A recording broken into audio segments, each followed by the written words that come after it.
Okay, welcome to Web Development Lesson 9. Today we'll be doing a bit of JSON, which is like JavaScript objects in text files. We'll be doing a bit of promises that will lead into some fetch, and we'll do something related to fetch. So first of all, starting off with JSON. JSON stands for JavaScript Object Notation. By that name, it just sounds like a JavaScript object. It kind of just is a JavaScript object, but it's stored in text. So if you take the actual JavaScript object that you would get if you pasted it into the console, then that's basically what would be in JSON. And it's a very neat way to transmit things because when you when you're trying to transmit multiple text files or like strings, or you want a number and a string, or even some more like complex structures, like you're trying to send over a list of users, you're trying to send over, like, say, a list of currencies, then you can use JSON to do it because it's in native to JavaScript. So JavaScript had a built-in function called JSON.stringify to turn a object into a string with JSON in it, or JSON.parse, which takes that string and turns it back to JavaScript object. So basic structure of JSON, it's exactly like a JavaScript object, except that all the keys have to also be in a string. This helps JSON like actually identify what's a user inputted value and what's part of the syntax. So just keep in mind that you have to do that in JSON. And basically this in JSON there are a few types of data you can store. So here we have strings, we have a list. In that list we have some numbers. Now, if I just take this, copy it, and then paste it somewhere else, I can read this, but the computer can also read this, and it can parse this like really, really easily, really fast. So it helps a lot of web-based communications that use JavaScript, and also a ton of other languages like Python. I'm pretty sure IBM's native language also has a JSON interpreter, and there's one in C, there's one in C++. It's just you can use JSON basically anywhere. It's pretty universal. And if you store it, the standard way to store it is in a text file that has the extension .json. And you can also just open that up in, like, if you're on Windows Notepad and see or edit that information really quickly and easily because you can read it and you know where to edit it, given that you know the syntax of JSON. So there are uh, in JSON, there's also the ability just to, instead of like an object here, just make this a giant list. So we're gonna go a bit into lists. To iterate through a list, basically go through the list element by element, and then do something to that element.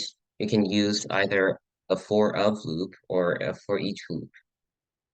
So a for each loop is kind of a property of an array where you get the array dot for each, and then inside here you notice that this is actually an arrow function. So what for each is doing, it's taking that arrow function and using it and running it for basically every element in the list of users. In a for of loop, it's more closely tied to like a regular for loop.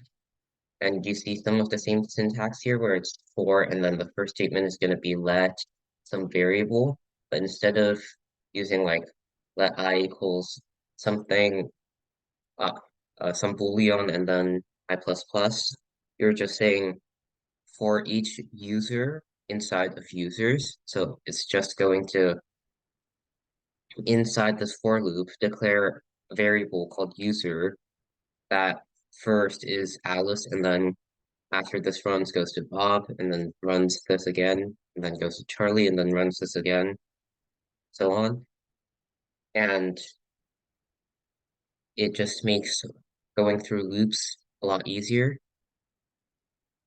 If you don't have these, however, you can still just use a plain for loop where you're just going from index to index. So this would be the 0th index.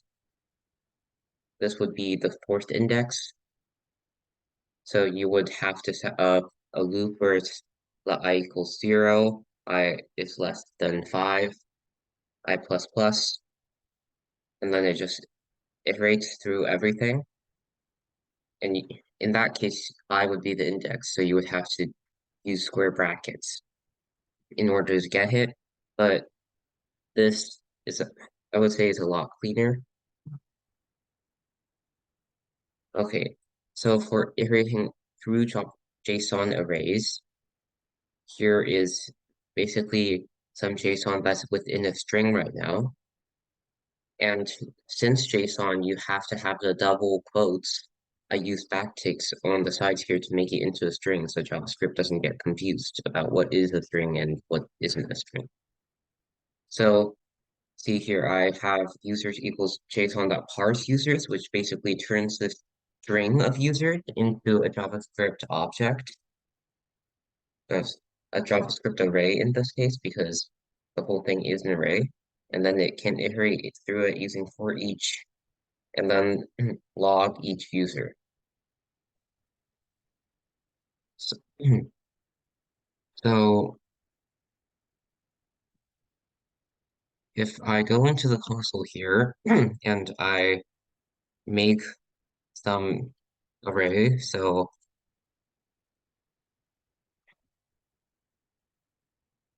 I'm just gonna make an array of letters here. If I get if I give the console that, it gives me, it says this is an array, but what I can surround it in ticks, or I can surround it even in these single quotes, which will tell JavaScript that it is everything in there is within a quote. Then here it just gives me a string. So if I get this and I do a JSON.parse on it, this basically will convert it back into an array. So this will be useful if you have a user inputting some kind of JSON, or you're receiving JSON from somewhere and you want to turn it into an object so you can actually work with it. Okay, so promises in JavaScript are help processes that run for a very long time easier. Now, by really long time, I do not mean like a minute or 2 minutes. That's way too long. I'm talking about anything more than a few milliseconds. So like if I do a console.log in here, you can see it's almost instantaneous. I hit enter and immediately Jello just pops up. But for some functions or some uh, features of JavaScript, it's going to be very slow. So you need the ability to run things like promises, where it helps you just stop the code and just run that and then come back to the code and keep running. And instead of just like using everything that JavaScript can and potentially will crash the application or make it really difficult for the user to use while that operation is happening, uh, promises allow other operations to happen while that promise is being resolved. Thus, it does not freeze up the page at all. So promises have three states: pending, resolved, and rejected. When you first make a promise, then that promise is pending. And if you try and get hit, its value is not yet available, and you have to wait. Once it's and then after that, it can either be resolved or rejected. Resolved just means everything happened successfully. It has a return value to give you. Rejected means that something went wrong and there was an error, so it could not give you a value that you wanted, and thus you need to check what is wrong. So basically, a promise will never be resolved or rejected in at the same time, or become resolved and then rejected, or the other way around. It will always go from pending to either resolved or rejected. So in a promise, when you're running it, you can use .then to to say after this promise is done, I'm gonna run something else. Or you can use .catch to say, okay, if this promise rejected, then what do I do with this error message? So, uh, if I have a sync function here that takes a long time to run and is also a sync, can so basically a sync function would return a promise, and and then that promise will be either resolved or rejected. That depends on whatever process is actually happening within a sync function. So if I do this, it will return a promise. The promise is then passed into the .then. The .then says, I'm gonna wait until this promise is resolved, and then I'm going to run this arrow function on it. So basically, this is just a console.log here. And then there, after the .then, you can also chain a catch, which says, okay, well, I am going to do something if this promise rejects, and only if the promise rejects. So then if it rejects, I'm going to pass the error into console.error, and then basically have it show up in the console. So you can actually create promises yourself. This is a nice sweep function, so const sweep, and notice this is just a regular arrow function, and what it's returning is just a new promise. So we have to add the new keyword here because promise is a class, and we're creating a new item of class promise. And then we're going to uh, timeout.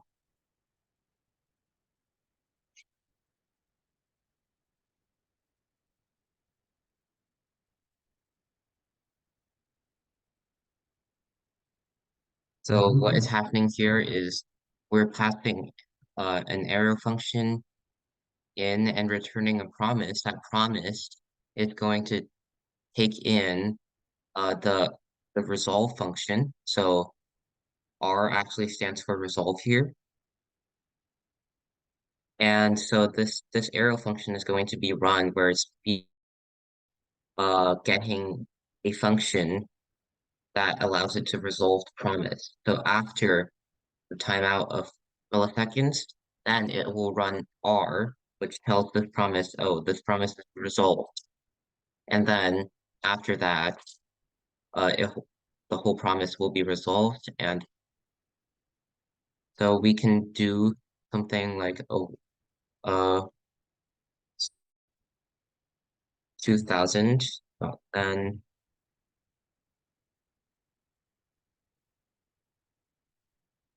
and then go in an arrow function here, console.log after 2 seconds. And if we go here, you see after 2 seconds this logged. But if we go here, this is actually the return from this. So immediately the return is just a promise. And you see it says it's pending here. So if I set that and I set it to um promise one equals, and then I try and get promise one after, it gives me the after 2 seconds log. It says it's fulfilled, which basically just means it's resolved. So something else that you can do with promises, if you have multiple promises, then you can chain them together using promise.all. So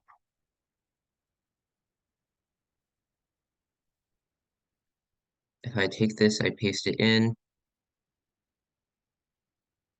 it promise.all, it takes in an array of however many promises you want it to, and then it's able to wait until all of these promises are fulfilled and then do something. So if any of them fail, then it will reject. If all of them are successful, then it will resolve.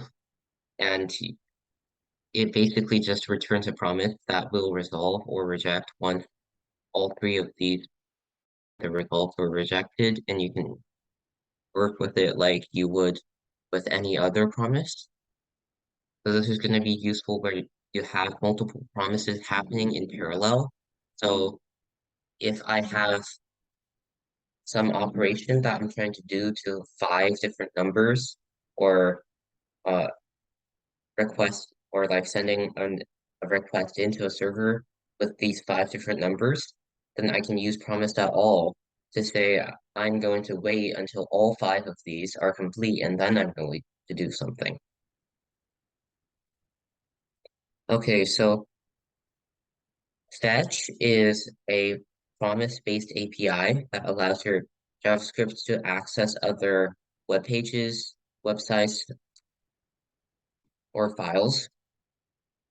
Uh, there's something that you need to watch out with when you're using Fetch. It's called CORS, which is cross-origin resource sharing. So they have a pretty good visual of it here. So if I start here, if I request something, then it's trying, instead of like, so what I see here is like see CSS stuff, but what Fetch is actually going to see when it views something is, uh, if it's HTML, I can paste this in, and this is what Fetch is going to see. It's not going to be all pretty like this. So when I'm fetching something and I'm in the same origin, so for example, if I am on developer.mozilla.org, no matter what the slash thing is, then I can always change, request something that's also on developer.mozilla.org, and it will always work because we're in the same domain, uh, and logically, things of the same domain should be able to trust each other because you are basically saying we're made by the same entity, so made by the same person or company, so we should be able to trust each other. Uh, so if you're requesting something that's outside the current domain, so like if I'm requesting Google from here, then it will give me a course error because Google is saying I do not trust this request because it's coming from another domain. I am going to say no, you're not gonna be able to request Google from that other domain. So there, however, there are actually websites that will make it like their their thing to just allow requests in, and basically what this does is it makes an API endpoint, which you're able to use to request information from another source. So that other source is saying, yes, I want you to extract information from me. I'm I'm basically a web server in order to provide information. Then it's going to have a source policy that allows Fetch to work with it. So here's an example of using Fetch. Here I have Fetch, and then I just put inside the function the URL that I'm trying to get. And then I have a dot then with fetch. The response is going to be a special response object that you can't really use outright.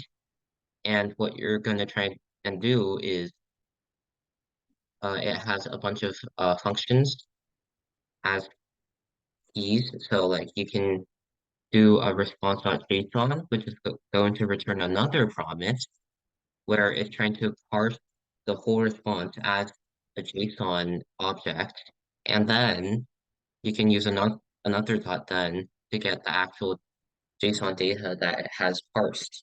So instead of JSON, you can also use dot text, dot blob. You can get like raw data.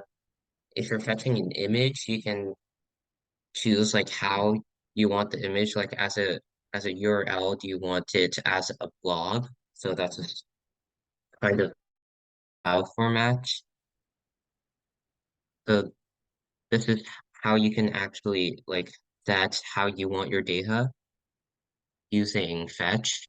Now, if I were to change this JSON to a text, so it's just going to think, oh, I'm just getting some normal text here, and then I'm going to pass in that text, and this data is not going to be an object anymore.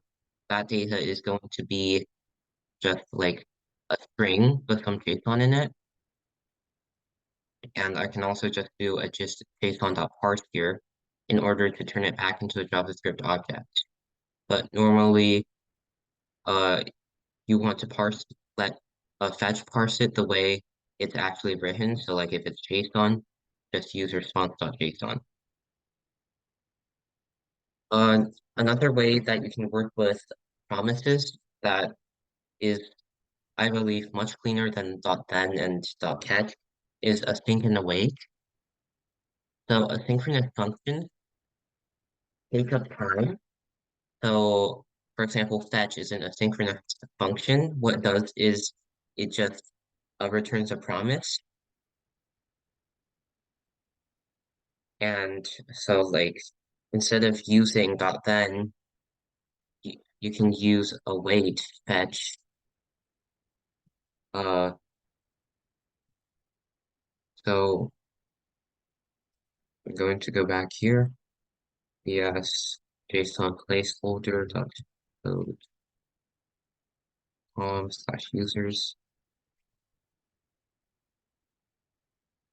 I'm going to set this response equals, and then if I get response, you see it's the response object here. I have some body, I have methods, so I can do let's rest equals await rest.json, and then it comes almost instantaneously because JSON is pretty fast. So then after this, my data is going to just be an array, and it gives me some like phase data. So instead of using .then .catch, you can just use await and async functions. So anyways, if you're trying to use await and you're not in the console like I am right now, what you need to do is you need to put that inside an async function, because what JavaScript sees is it's trying to go through this code as quickly as possible. And if you're just in a random await, it's not going to respect that.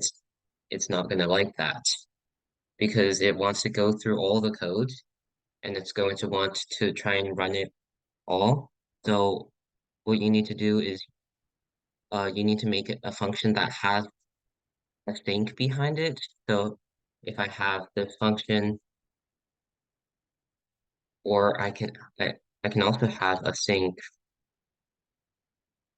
and then an arrow function.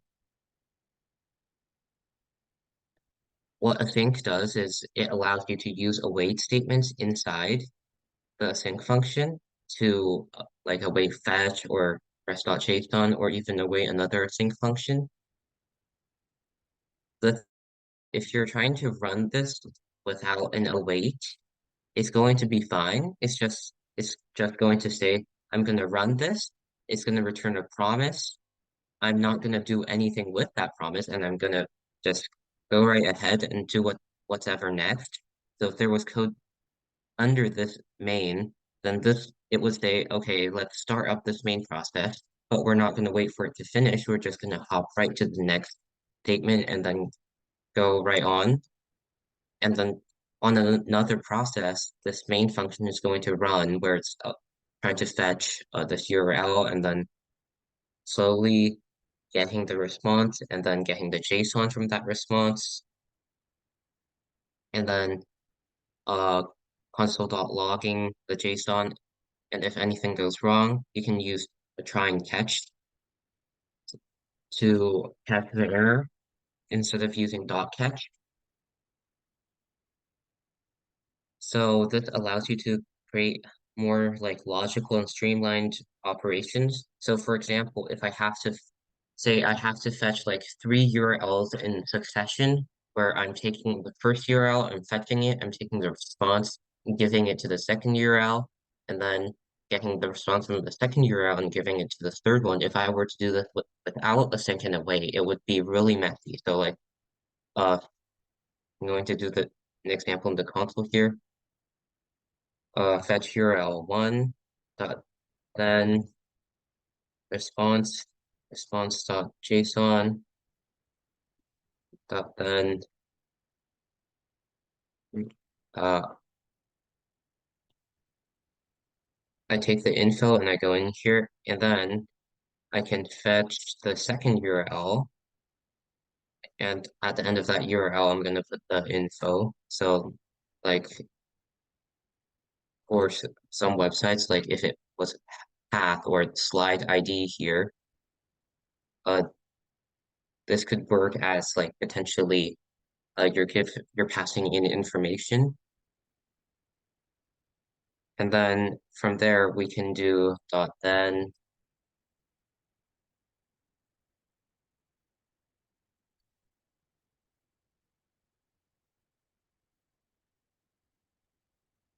uh, JSON again. So sorry, I did not put curly braces here. So and then dot then info two, and I'm going to do that like three times in a row. So you see this is going to be like really, really complicated and really hard to read if we're just using dot thens. But then if we use await, it's just going to be really simple, like uh let res1 equals await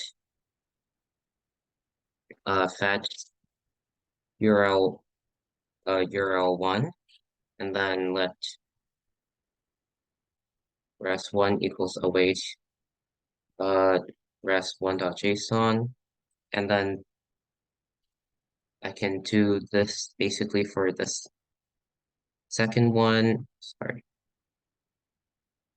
and then the third one. So this code is going to be way more concise than if you're just going to, this code is going to be way more concise if you're just going to be using uh dot then and dot catch, and it's much more readable. So here you know that you're fetching URL1, you're getting the JSON, you're fetching URL2, you're getting the JSON, and then you're fetching URL3 and then getting the JSON. It's going to be much cleaner and easier to read.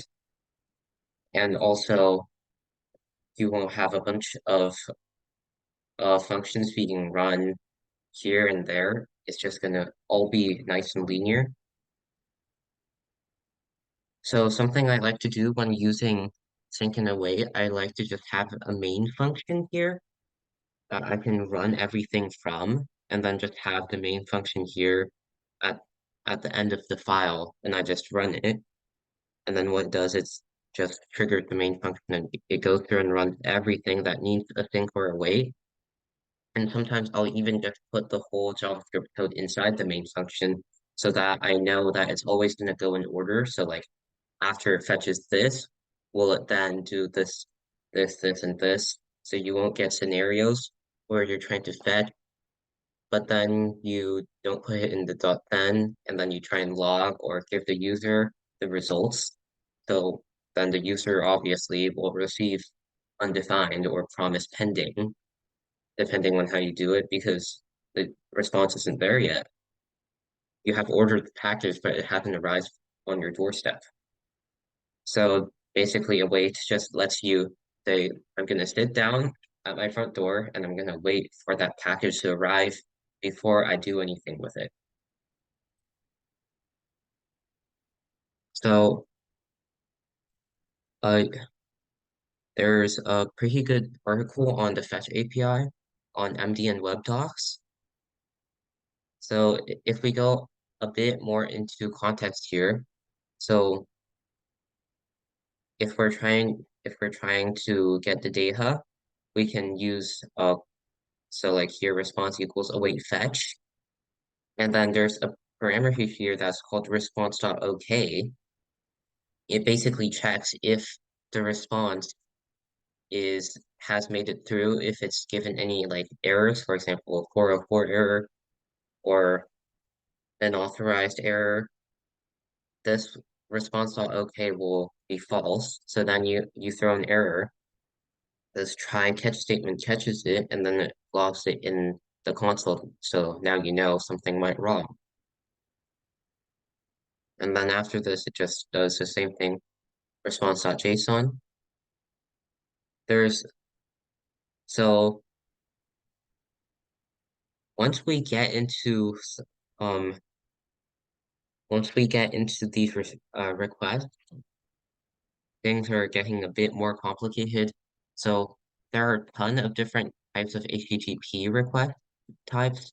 So typically, so like if I load up a random web page here, google.com, this will be a GET request. My computer is making a GET request to google.com and getting its response. GET usually is used for stuff for clients where you want to be able to access it through a browser. And it's basically the default method that Fetch uses because of that.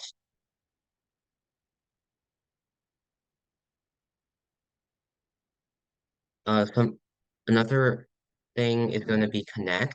So connect requests. This is going to be like way less common. What you're doing is basically connecting to a proxy server. Uh, delete. A server can handle this in a lot of different ways, but usually what it does is like, for example, if the server is a database and you're trying to make a request to it to delete a certain entry, then you would use a delete method. You have the head method, and what this does, you're basically sending data in the form of headers or getting metadata. Options, basically what options does, most servers will use it to return something like a list of actions that you can do or uh, things that you can make or other API endpoints. Post is another really common one. What Post does is it's mainly used for forms. So if you've seen a like Google form or any like fill out this to get your like newsletter on the website, that's going to be making a post request to a server somewhere.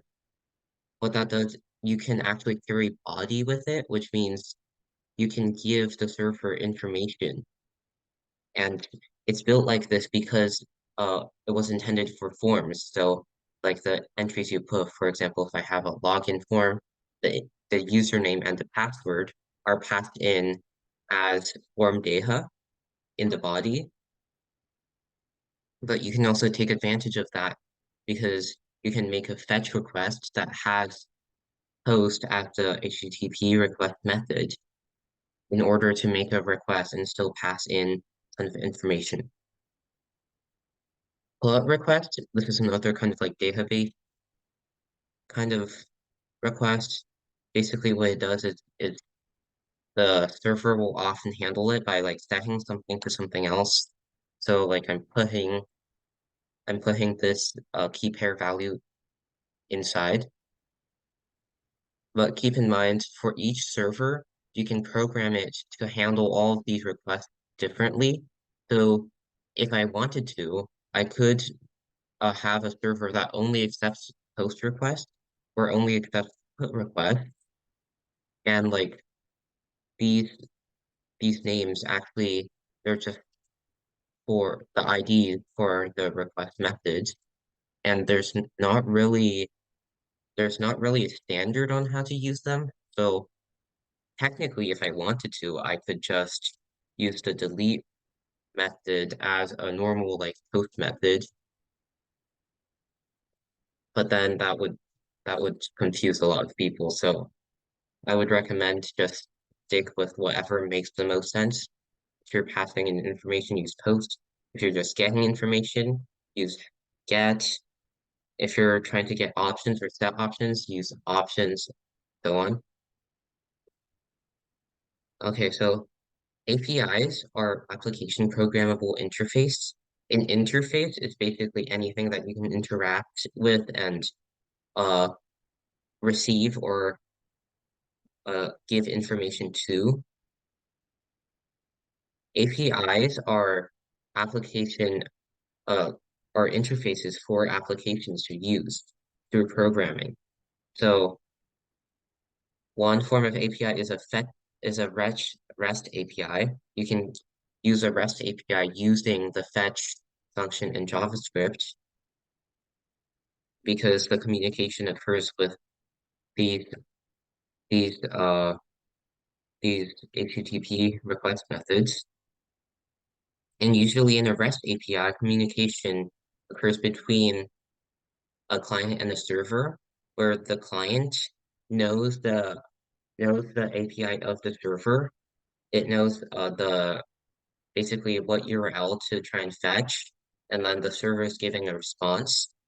So for example, if I am using a database here, and let's just say get method. So what the client would do, if the client would have some JavaScript that sends a fetch get request to the server, and then the server would handle this by retrieving a value from the database and then getting it and then returning it back as some sort of response.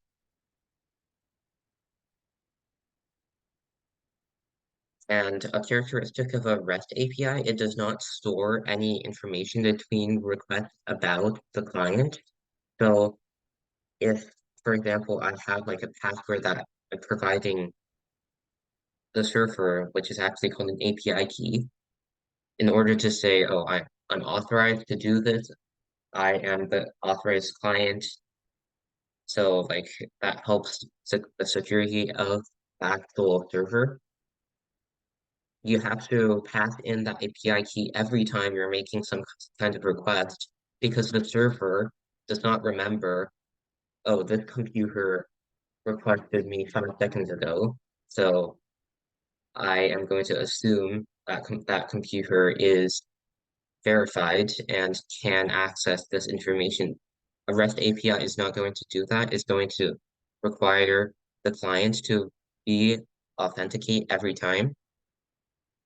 And that's kind of good for security, but on the other hand, it makes things a lot more inefficient because if you're just making a very simple API that you know only you will be accessing, then there's not really a reason for you to have like an API key that needs to be passed in every time because that also takes up bandwidth. And if you have some sort of like no flow connection between the client and the server, then it's going to slow down your requests.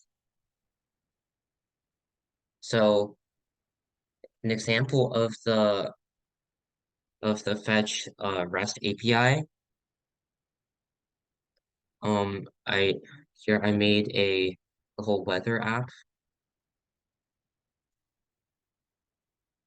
So if I open this here and I go to project two, so I have a like simple weather thing. I can get the temperature of any city. So Los Angeles, New York. So how this basically does it, there is an API called Open Metro, and it's basically a weather forecast API. It's able to tell you what the weather is in some town. This is going to be the API documentation for it. So if so any open API will have some sort of documentation that tells you how to use it because there's tons of ways to set up these APIs and you need to have a guide. If you don't know how to use a specific API, just search it up and try and find the API documentation for it. So here, this weather app is using uh two different requests. First of all, there's this geocoding one that takes the city and gives you the longitude and latitude. And then here's the one that this API is for, where it basically takes a longitude and latitude and makes a request to it to v1/forecast with, and then in these here, these are just queries to tell the weather app specifics like the longitude and latitude, so it doesn't give you the weather of the incorrect place. Uh, so here we're passing in latitude and longitude. So this is uh everything that you can pass in order for it to tailor the response to your needs. So for example, if I want the weather of the past 5 days or I'll forecast the next 5 days, and then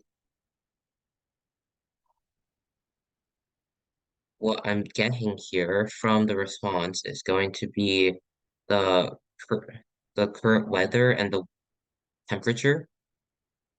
So there's like number to a different weather conditions code that's pretty standard for weather apps to use. So there is an output on here that has a weather code, and basically these are some of the more common ones. So I put it in an object where you're able to uh get the number code and then get the name of that kind of weather. Notice that I'm using numbers as the keys as for the object. This is allowed and it does not actually turn this object into an array. It's still an object. It just allows me to skip numbers. So like I have 0, 1, 2, 3, but instead of 4, I have 45. So if I get a weather conditions dot 4 or brackets 4, it's not going to give me anything because instead of an array, it's just an object with numbers as its keys. So if you're ever looking at something else like this, just uh, keep in mind if it skips numbers or you're like literally defining it as an object is going to be an object. And since like I'm leaving out a bunch of weather codes here, I'm going to add something that defaults to unknown weather. And then from here, I can basically say this is the temperature, this is the weather description.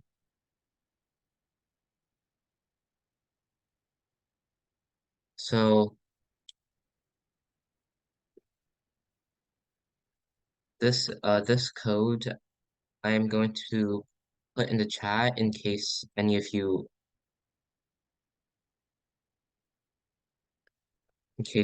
want it.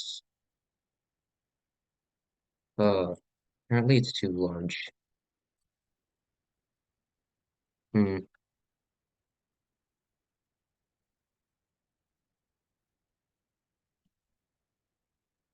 Okay, so I I will find a way to get these examples that we do today. Do you guys? But anyways, so there's this other API. It's called Rec RecRes. It's basically an example API, and its main function is just basically to give you something to work with as a like example. It gives you fake data, but it's also structured in JSON. So this is the endpoint I want you to use. You see it gives you some JSON here. We verify it. We can see that we can request it, get the data, and then it's basically an array of these different people. And if you want, you can change this page around. So like if I go to page 3 here, there's uh there's no data for page 3, page 2. Yes. Okay. So you can either do page 1 or 2. And I I would say make something like this where you can request the API and then it just gets the API and then gives you these people's images, first and last name and email. So we have around 8 minutes left of class. You have all of that time to do this.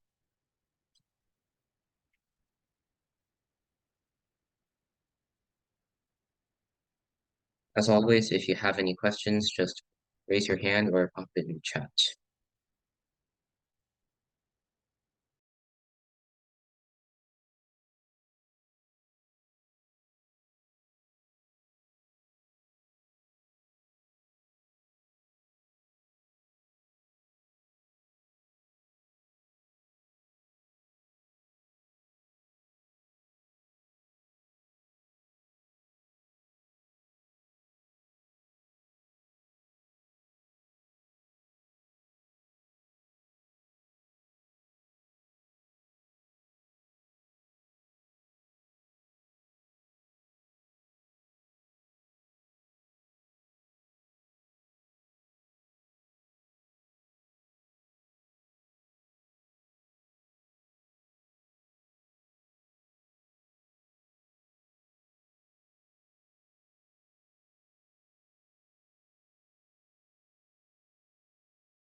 Okay, so that is basically the end of class.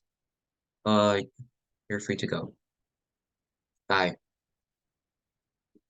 Bye.